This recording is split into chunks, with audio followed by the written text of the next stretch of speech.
우리 옆 사람 인사합시다. 을을 위해서 핍박받는 자가 복이 있습니다. 이 오늘 본 말씀은 상당히 설교자가 부담스러워하는 설교입니다. 이 말씀을 설교를 잘 안 하려고 해요. 제가 신학교 때 어느 책을 봤는데 강남의 유명한 교회입니다. 뭐 이름 되면은 다 아시는 목사님인데 교회 성장의 비결 해가지고 10가지가 나오는데 그 중에 하나는 뭐냐, 교인들한테 부담되는 설교를 하지 말라는 거예요.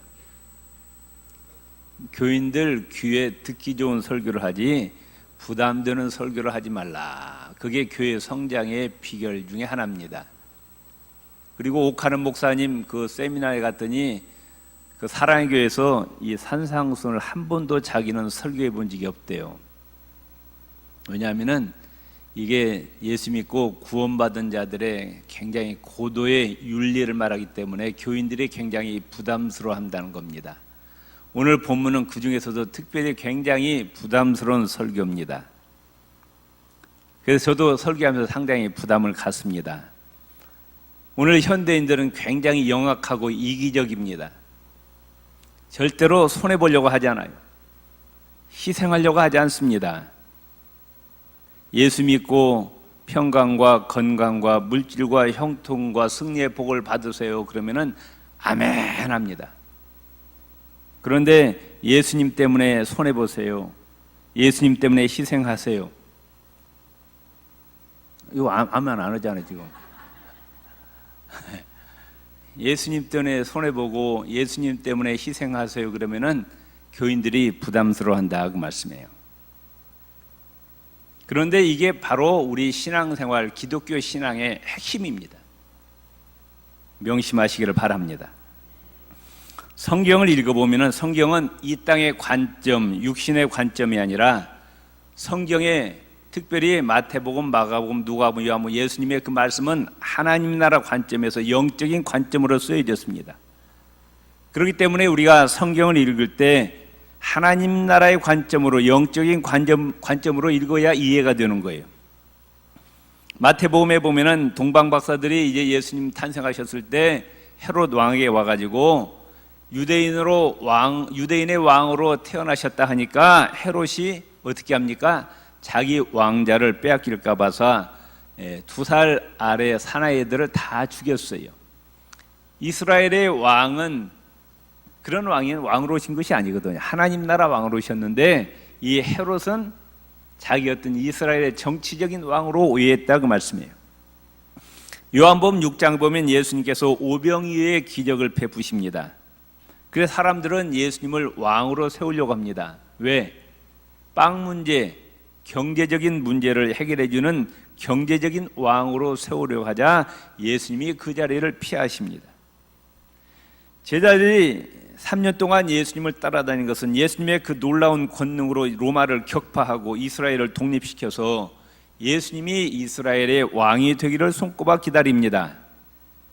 제자들은 예수님을 정치적인 왕으로 오해했어요. 그리고 예수님께서 왕이 되면 자기들은 총리나 장관직 하나 얻을 것을 기대하고 예수님을 따라다닙니다. 그러나 예수님께서는 이 땅의 정치적인 문제를 해결해 주는 왕, 경제적인 빵 문제를 해결해 주고 육신의 배고픔을 해결해주는 왕으로 오시지 않고 예수님은 이 땅의 왕이 아니라 하나님 나라 왕으로 오셨습니다. 인류의 영혼을 죄와 사망에서 구원해 주시기 위해서 오셨어요.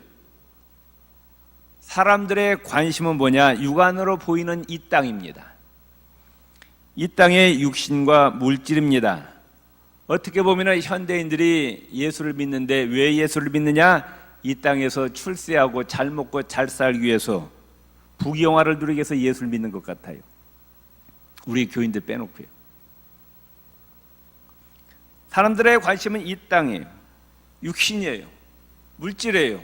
그러나 예수님의 관심은 육안으로 보이지 않는 하나님 나라와 영혼 구원입니다. 예수님이 공생에 들어가시면서 첫 마디가 뭐였어요? 회개하라, 하나님 나라가 가까웠느냐. 그게 첫 마디예요. 예수님의 3년간의 공생애는 전부 뭐냐? 하나님 나라를 전파하는 겁니다. 마태복음 4장 4절에 보면은 예수님이 말씀하시죠. 사람의 육신은 빵으로 살지만은 영혼은 하나님의 말씀으로 산다 말씀하셨어요. 요한복음 3장에 보면은 니고데모에게 사람이 거듭나야 하나님 나라를 볼 수 있다 말씀하니까 니고데모가 뭐라고 대답해요?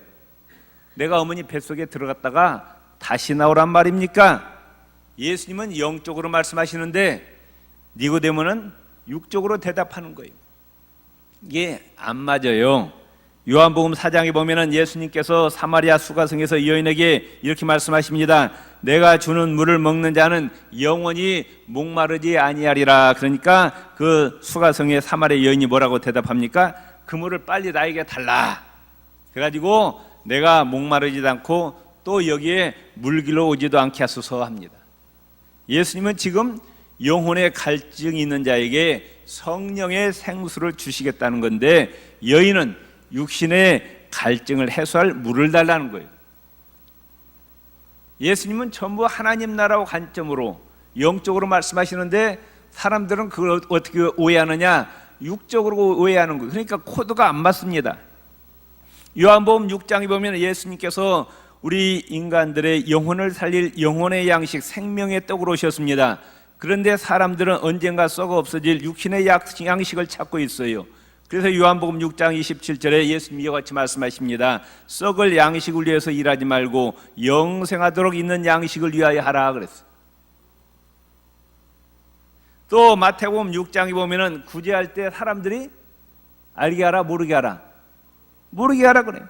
오른손이 한 것을 왼손이 모르게 하라. 너희가 좋은 일 착한 일을 하면서 사람들에게 이 땅에서 칭찬받으면 하늘의 상이 없다는 거예요. 예수님은 지금 관점이 이 땅이 아닙니다. 어디예요? 하늘나라예요. 우리가 좋은 일을 하고 이 땅에서 칭찬받아보면 하늘나라에서 상이 없다는 거예요. 예수님은 우리가 어디에서 상 받기를 원하셔요? 하늘나라에서 상 받기를 원하신다고 말씀해요. 아멘.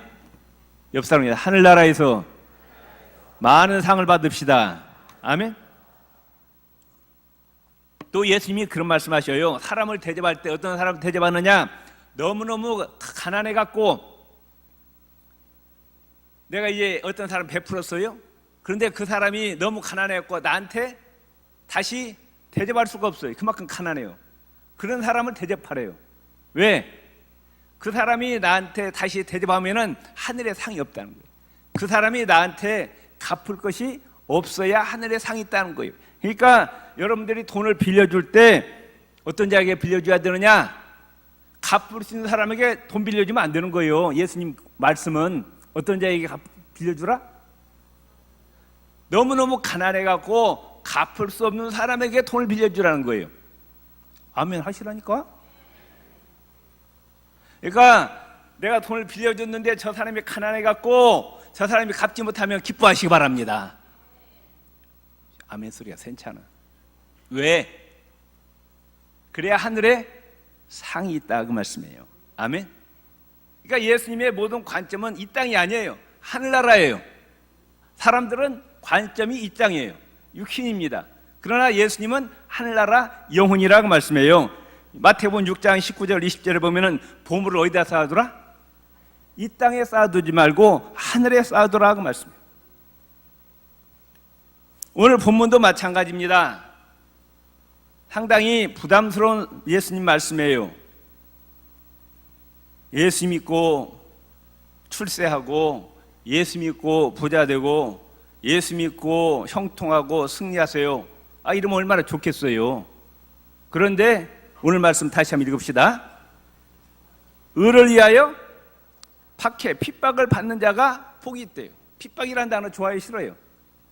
싫잖아요. 부담스럽잖아요. 그런데 그가 복이 있대. 천국이 그들의 것이래. 11절 나로 말미암아 너희를 욕하고 박해하고 거짓으로 너희를 거슬려 모든 악한 말을 할 때는 예수 믿다가 핍박당하면 기뻐하라는 거예요. 너희에게 복이 있대. 12절 같이 읽읍시다. 기뻐하고 즐거워하래요. 하늘에서 너희의 상이 큼이라. 아멘. 예수님 때문에 또 예수님의 몸된 교회 때문에 예수님의 복음을 전파하느라고, 또 이웃을 사랑하느라고 내가 손해보고 희생하고 욕을 얻어먹고 고난받고 핍박당하면 뭐하라? 기뻐하고 즐거워하라 그래. 이 땅의 관점으로, 육적인 관점으로 이게 이해가 되지 않는데, 예수님은 지금 어디에 관점 말씀하시냐? 하늘나라 관점에서 말씀하신다 그만. 아멘. 우리의 소망은 이 땅이 아닙니다. 어디예요? 하늘나라예요. 아멘. 너희가 예수님 때문에, 복음 때문에 이웃을 사랑하느라고 손해보고 희생하면 기뻐하고 즐거워하라. 왜? 하늘에서 너희의 상이 큽니다. 한번 옆 사람 물읍시다. 예수님 때문에 얼마나 손해보셨어요? 예수님 때문에 얼마나 희생하셨어요? 아멘. 마지막 날 예수님의 심판대 앞에 섰을 때 다른 거 묻지 않습니다. 너 나 때문에 하나님의 영광을 위해서 하나님을 사랑하고 이웃을 사랑하느라고 얼마나 손해봤느냐? 얼마나 희생했느냐? 그 말씀밖에 안 물어봐요. 아시겠어요? 네가 예수 믿고 얼마나 출세하고 네가 얼마나 잘 먹고 잘 살았느냐? 그건 절대로 하나님 인정하지 않습니다.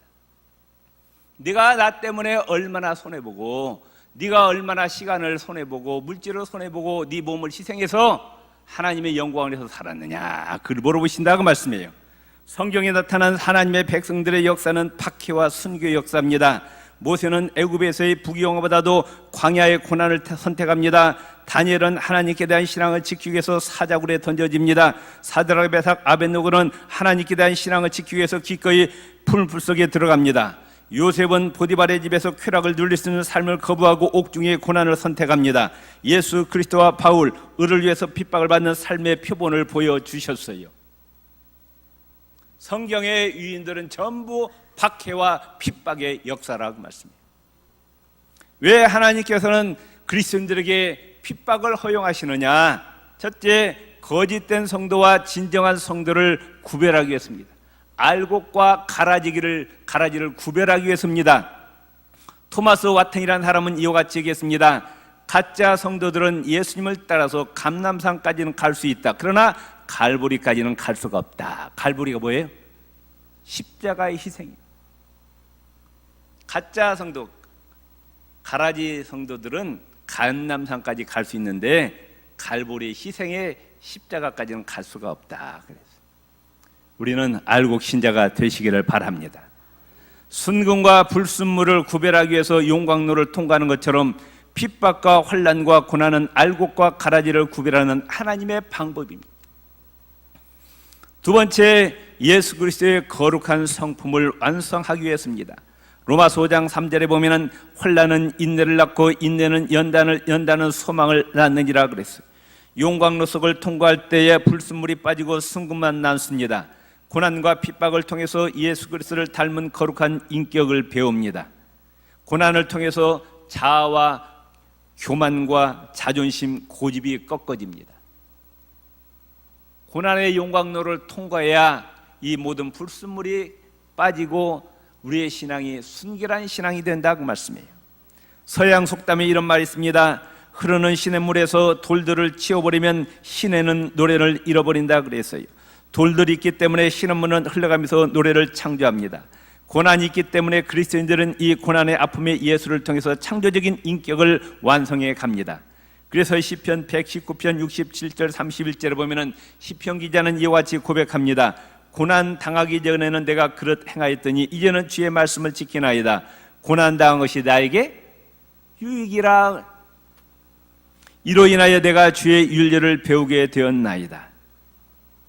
고난을 통해서 내가 예수 그리스도의 인격을 닮아가고 내 안에 있는 찌꺼기들이 다 빠져나간다고 말씀. 순결한 신앙으로 된다고 말씀해요. 세 번째로 핍박과 고난은 예수 그리스도에게 연합된 것을 증명합니다. 초대교회 성도들은 세례받을 때, 우리는 요즘 세례받을 때 교회 안에서 베풀잖아요. 그런데 초대교회는 세례를 베풀 때 많은 불신자들 앞에서 세례를 베풀었다고 합니다. 불신자들 앞에서 세례를 받을 때 이제 사람들은 저렇게 말합니다. 그 사람을 향해서 저 사람도 이제 그리스도인이 되었구나. 그때부터 그에게 핍박과 박해가 옵니다. 예수 믿는다는 것은 곧 생명을 걸고 예수를 믿는다고 말씀합니다. 네 번째로 핍박은 주님을 체험하는 계기를 제공합니다. 사드락, 메삭, 아벳노고가 불 속에 던짐을 받았습니다. 근데 느부갓네살 왕은 그 불 속에서 네 사람을 보게 됩니다. 분명히 던지기는 세 사람 던졌는데 거기에 보니까 네 사람이 있어요. 누구셔요? 바로 예수님이시오. 주님께서는 당신의 사랑하는 자녀들이 고난에 처한 것을 방관하지 아니하시고 그 현장을 찾아오십니다. 그래서 어떤 신학자는 이야기합니다. 고난은 세례와 성만찬과 더불어 제3의 성례다. 세례, 성찬, 또 예수님을 위한 고난, 이 세 개가 바로 성례라. 누가복음 9장 23절에 아무든지 나를 따라오려거든 자기를 부인하고 날마다 자기 십자가를 지고 나를 좇을 것이니라. 예수님의 수제자 베드로는 로마에서 십자가에 거꾸로 매달려 죽었습니다. 마가는 알렉산드리아에서 기도하다가 순교합니다. 빌립은 소아시아에서 십자가를 지고 죽습니다. 바돌로메는 몸의 가죽을 벗기는 죽음을 당합니다. 몸의 껍질이 다 벗겨지는 그런 순교를 당합니다. 도마는 인도에서 나는 예배한다 소리치면서 순교 당합니다. 마태는 에티오피아에서 창에 찔려 순교를 당합니다. 마띠아는 예루살렘에서 돌 팔매질을 맞고 쓰러진 후에 목베임을 당합니다. 안드레는 에데사에서 십자가에 못 박혀 순교당합니다. 누가는 헬라에서 감람나무에 매달려 죽임을 당합니다. 바울은 로마에서 칼에 목이 떨어지면서도 예수를 부르다가 죽었다고 전해 내려옵니다. 사도 요한은 100살까지 온갖 시련을 겪다가 죽어간 살아있는 순교자입니다. 교부 터툴리아는 이야기하기를 순교자의 피는 교회의 종자가 된다. 복음 때문에 흘려진 순교자의 피 때문에 교회가 세워졌다는 거예요. 사도행전 14장 20절에 따라합시다. 우리가 하나님 나라에 들어가면 많은 환난을 겪어야 할 것이니라. 아멘. 우리가 하나님 나라에 들어갈 많은 환난과 핍박을 겪어야 된다고 말씀하고 있어요. 예수님 때문에 하나님을 사랑하고 이웃을 사랑한다라고 고난받고 핍박받을 때 어떻게 하라? 어떻게 하라고요? 기뻐하고 즐거워하래요. 왜? 하늘나라에서 상이 크다 그 말씀이에요. 로마서 8장 17절 18절에 자녀면 또한 상속자 곧 하나님의 상속자요 그리스도와 함께한 상속자 믿습니까? 우리는 하늘나라를 상속받는다 그 말씀이에요. 옆 사람이 다 우리는 하늘나라 상속자입니다. 아멘. 우리는 하나님의 자녀입니다. 장차 하늘나라를 우리가 상속받아요. 누구와 함께? 예수님과 함께 하늘나라를 상속받는다 그 말씀. 그런데 우리가 그와 함께 영광을 받기 위하여 예수님과 함께 영광을 받기 위하여 고난도 함께 받아야 할 것이니라. 예수님이 십자가의 그 고난을 통해서 부활과 승천, 하나님 보좌 우편에 앉는 영광, 하늘과 땅의 모든 권세를 가지신 영광을 받은 것처럼 우리도 장차 하늘나라에서 영광을 받기 위해서 무엇도 받아야 된다? 고난도 함께 받아야 할 것이니라. 믿습니까? 생각하건대 현재의 고난은 장차 우리에게 나타날 영광과 비교할 수 없다다. 그런데 우리가 주님을 위해서 하나님을 사랑하고 이웃을 사랑하느라고 손해보고 희생하고 핍박받는 이것은 장차 하나님께서 우리에게 갚아주시는데 상상할 수 없을 정도로 천배 만배로 갚아주신다. 비교할 수 없다. 따릅시다. 현재의 고난은 장차 우리에게 나타날 영광과 비교할 수 없다다. 아멘. 비교할 수가 없대요. 나는 이만큼 희생했는데 하나님은 천배 만배로 갚아주신다. 아멘. 그러니까 지혜 있는 자들은 이 땅에서 부지런히 주님을 위해서 시간 바치고 물질 바치고 손해보고 희생해. 왜? 그게 하늘나라에서 뭘로 바뀌니까? 상급과 영광으로 바뀐다고 말씀해요. 아멘. 그러니까 신앙생활은요, 하늘나라가 왔다 갔다 오고 하늘나라가 희미하면 이 신앙생활이 제대로 안 되는 거예요. 아시겠어요? 하늘나라가 있을까? 정말 예수님이 상을 주실까? 죽어봐야 알지. 이런 신앙으로는 제대로 신앙생활할 수가 없어요. 그럼 예수님은 전부 거짓말쟁이에요. 예수님은 처음부터 마지막까지 뭐에 대해서 말씀하셨느냐? 하나님 나라에 대해서 말씀해요. 예수님이 왜 십자가 죽으셨어요? 우리를 어디에다 들여보려고? 에? 예수님이 십자가에 죽으신 건 우리가 이 땅에서 잘 먹고 잘 살기 위해서 죽으셨어요? 왜 십자가에 죽으셨어요? 우리를 어디에다 들여보려고? 하늘나라 들여보려고. 죄를 가지고는 하늘나라에 들어갈 수 없다고 말씀해요. 죄가 용서받아 천국에 들어간다고 말씀해요. 아멘? 왔다 갔다 해요? 왔다 갔다 합니까? 옆 사람이 하늘나라에 대한 확신을 굳게 잡으십시다. 아멘? 또한 우리가 핍박과 고난을 받을 때 우리가 옛날 선지자의 후계자가 되었다는 것을 증명합니다. 엘리야는 온 나라가 바알 우상을 섬기는 그때 참신이신 여호와 하나님을 위해서 담대하게 싸우다가 아합과 이세벨에게 많은 핍박을 받습니다. 아모스는 사회 정의를 부르짖다가 권력층에게 많은 비난과 핍박을 받습니다. 이사야 선지자도 특권층을 향해서 음란과 사치와 불의한 사회를 향해서 회개하라고 부르짖다가 핍박을 당하고 전설에 의하면은 톱으로 마지막에 톱으로 켜서 순교를 당했다는 전설이 오고 있어요. 에레미야도 당시의 죄악을 책망합니다. 그래서 사람들이 이 에레미야를 우물 속에 잡아놓고 결박해서 감옥 속에 집어넣고 온갖 박해와 모욕과 핍박을 가합니다. 예수님도 자신을 핍박받다가 결국 십자가에 달려서 돌아가십니다. 스데반 집사도 예수님을 전하다가 돌에 맞아 순교를 당합니다. 야고보도 헤롯에서 순교를 당합니다. 사도 바울도 여러 나라에 다니면서 복음을 전파할 때 많은 핍박과 고난을 당하다가 결국은 순교를 당합니다. 베드로가 거꾸로 십자가에 못 박여 죽은 자리에 오늘 성 베드로 성당이 세워졌고, 바울이 칼에 맞아서 피를 쏟고 죽은 그 자리에 성 바울 기념 예배당이 건축되었습니다. 요한계시록 20장에 보면 새 하늘과 새 땅이 임합니다. 이 새 하늘과 새 땅에 어떤 사람이 들어가느냐? 요한계시록 20장 4절에 보면 예수 그리스도를 증거하다가 하나님의 말씀을 인하여 목배임을 당하고 짐승에게 경배하기를 거절한 자들, 이 사람들이 새 하늘과 새 땅에 들어간다고 말씀하고 있어요. 다시 말하면 의를 위해서, 하나님의 영광을 위해서, 예수 그리스도의 복음을 위해서 핍박을 받은 사람들이 새 하늘과 새 땅에 들어간다고 말씀하고 있어요.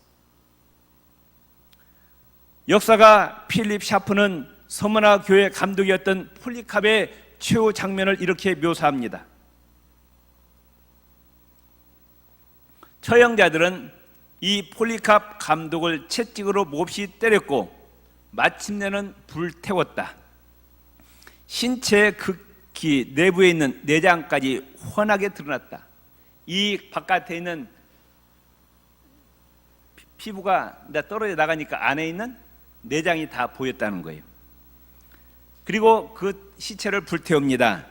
처형자들은 마치 타지 못했던 신체를 창 끝에 걸어놓고 야수의 밥에 던져버리고 말았다.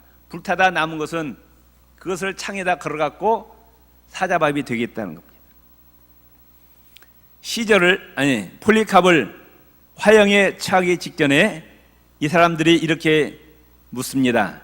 네가 만일에 로마의 시절을 숭배하고 예수 그리스도를 부인하면 지금까지 이 모든 박해를 그만두고 너에게 특별 대우를 하겠다. 이렇게 폴리캅에게 제안합니다. 이때 폴리캅은 이와 같이 대답합니다. 86년간 나를 해침이 없이 나에게 성실하셨던 나의 왕, 나의 주님, 그분을 내가 지금 부인할 이유가 어디 있겠소? 나는 오직 예수 그리스도만을 사랑하오. 이렇게 하면서 화형당하고 순교당합니다. 우리보다 먼저 간 신앙의 선배들은 사회에 어떤 해를 끼친 일도 없습니다. 도덕적으로 윤리적으로 결함 있는 것도 아니었습니다. 고결하고 청결한 생활을 했습니다. 거룩하고 의로운 신앙생활을 했습니다. 그런데 핍박을 받았어요. 누구 때문에? 예수님 때문에 핍박을 받습니다. 하나님 나라를 위해서 자기 생명을 바쳤습니다. 하나님 나라 건설이라면 고난과 능력받기를 두려워하지 않았습니다. 괴로움을 당해도 상처를 입어도 순교자의 반열에 든 것으로 자랑으로 여겼습니다. 왜? 하나님의 위로와 격려가 있었다 그러면 예수 그리스도에 대한 자기의 충성을 나타낼 기회가 되었어요. 예수 그리스도의 고난에 동참하는 즐거움을 갖게 됩니다. 비록 작은 역할이지만은 나도 주님의 고난에 참여했다는 감격을 얻습니다. 옛날 예언자나 순교자나 선지자의 길을 따르는 것입니다. 세상은 타협할 성도들을 환영할 채비를 차리고 있습니다. 그러나 하늘나라는 의를 위해서 박해를 받는 성도들을 환영할 차비를 차리고 있습니다. 우리는 어느 편에 속해 있습니까? 세상의 향락과 쾌락을 쫓아갑니까? 예수 그리스도를 위한 고난과 핍박의 길을 걸어가고 있습니까? 저와 여러분은 이제 언젠가 주님 앞에 서게 됩니다. 주님은 분명히 마지막 날 우리에게 묻습니다. 나는 너를 구원하기 위해서, 지옥의 멸망에서 살리기 위해서 십자가에서 물과 피를 다 쏟고 죽었다. 그리고 너를 구원했느니라. 너는 나를 위해서 무엇을 하였느냐? 분명히 이걸 묻습니다. 그때 우리는 대답할 말이 있어야 됩니다. 부끄러운 모습이 아니라 자랑스러운 모습으로 주님 앞에 서시기를 주의 이름으로 축원을 드립니다.